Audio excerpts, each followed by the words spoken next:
সম্মানিত দূরে এবং কাছের ভাই বন্ধুরা, আসসালামু আলাইকুম। আপনারা কেমন আছেন? আশা করি সবাই ভালো আছেন। তো দেখতে পাচ্ছেন এখানে বেড তৈরি করা হচ্ছে।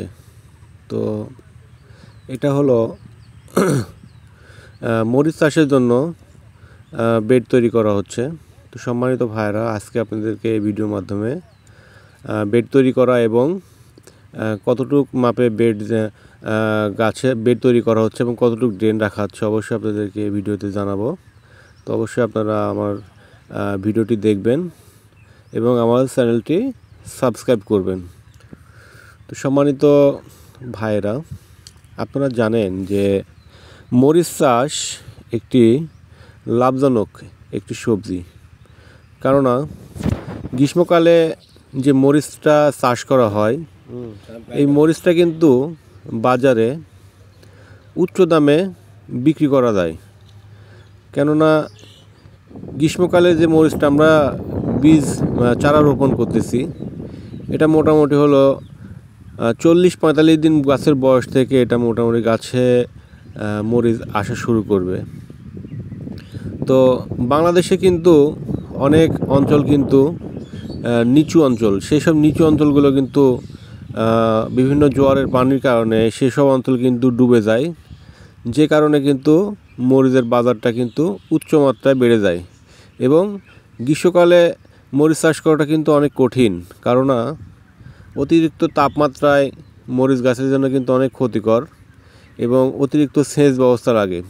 যেটা আমরা মরিচ চাষ করতে গেলে যদি আমাদের আশেপাশে যদি সেচের ব্যবস্থা যদি না থাকে, তাহলে কোনো মুহূর্তের জন্য আমাদের সেই প্রজেক্টে মরিচ চাষ করতে যাওয়া যাবে না। তো সম্মানিত ভাইরা, দেখতে পাচ্ছেন যে এখানে যে বেড তৈরি করা হয়েছে, এই বেডটি হলো আপনার 3 ফিটের একটি বেড তৈরি করা হয়েছে।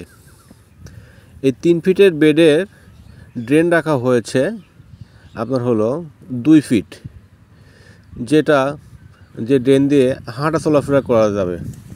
তো এই 3 ফিটের বেডে কিন্তু আপনার এই বেডের কিন্তু 2 সাইড দিয়ে চারা রোপণ করা হবে এবং 2 সাইডে যে চারা রোপণ করা হবে।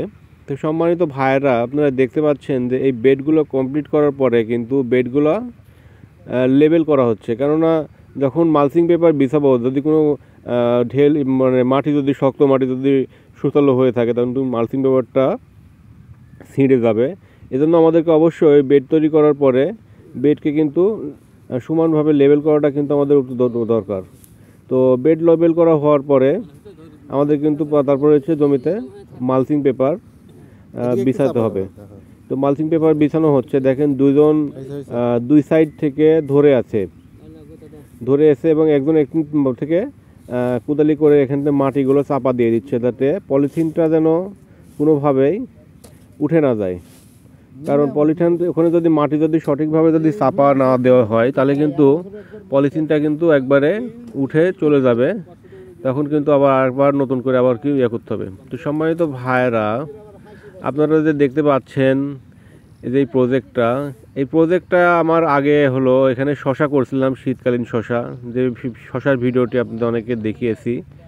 তো এখন আমি এই যে গ্রীষ্মকালীন মরিচ চাষের জন্য জমিটাকে প্রস্তুত করতেছি। চাষবাস সব কিছু কমপ্লিট হয়ে গেছে। এখানে চাষের সঙ্গে সার প্রয়োগ করছি, তারপর আবার বেডেও কিছু সার এবং জৈব সার দিয়েছি। তো মোটামুটি আপনার মরিচ চাষের জন্য যে বেড কমপ্লিট করা হয়ে গেছে। তো আপনারা যারা গ্রীষ্মকালে মরিচ চাষ করবেন, অবশ্যই একটা জিনিস মাথায় রাখবেন, সেটা হলো আপনাদের যে বেডের সাইডে যে মাটিটা দিয়েছেন, এই মাটিটা কিন্তু সম্পূর্ণ মাটি কখনো ব্লক করবেন না। কারণ গ্রীষ্মকালীন মরিচের চাষের সময় কিন্তু অতিরিক্ত যে তাপমাত্রা থাকে, আর অতিরিক্ত তাপমাত্রা যখন থাকবে তখন আপনার এই সাইডগুলো যখন আপনি ব্লক করে দেবেন, ভিতরে কিন্তু এক ধরনের গরম গ্যাস তৈরি হবে, যার কারণে কিন্তু গাছগুলা স্ট্রোক করে মারা যাওয়ার সম্ভাবনা থাকে। তো দেখতে পাচ্ছেন এখানে মরিচ চাষের জন্য যে বেডগুলো প্রস্তুত হয়েছে, সামনে এখানে আমার পুরা জমিটা যখন মালচিং পেপার বিছানো শেষ হয়ে যাবে, তখন আমি এখানে পুরা জমিটা সেচ প্রয়োগ করতে হবে। কারণ সেচ প্রয়োগ করার ফলে কি হবে, যে জমিতে জৈব সার এবং রাসায়নিক সার যে মিশ্রিত করা হয়েছে, এটার যে সার এবং পানির সাথে এটা মাটির সাথে মিশ্রিত হয়ে যাবে। তখন মাটির সাথে মিশ্রিত যখন হয়ে যাবে তখন কিন্তু একটি গাছ খাওয়ার জন্য উপযোগী হবে। তো সম্মানিত ভাইয়েরা, আপনারা যারা গ্রীষ্মকালে মরিচ চাষ করবেন অবশ্যই আপনারা মালচিং পেপার দিয়ে গ্রীষ্মকালে মরিচ চাষ করবেন।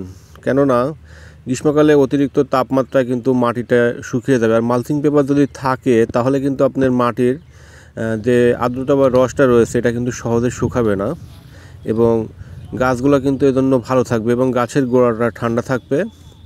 তো সম্মানিত ভাইয়েরা, আপনারা যারা আমার ভিডিওটি দেখলেন কেমন লাগলো অবশ্যই জানাবেন। তাছাড়া এই প্রজেক্টের আমি মরিচের চারা রোপণ থেকে যেমন বেড তৈরি করা থেকে শুরু করে মরিচের চারা রোপণ এবং ফল সংরক্ষণ করা পর্যন্ত যত রকমের ভিডিও আছে প্রত্যেকটা ভিডিও আমি আপনাদেরকে দেখাবো। তো আমাকে অবশ্যই আপনারা সাপোর্ট করবেন। তো ধন্যবাদ সবাইকে।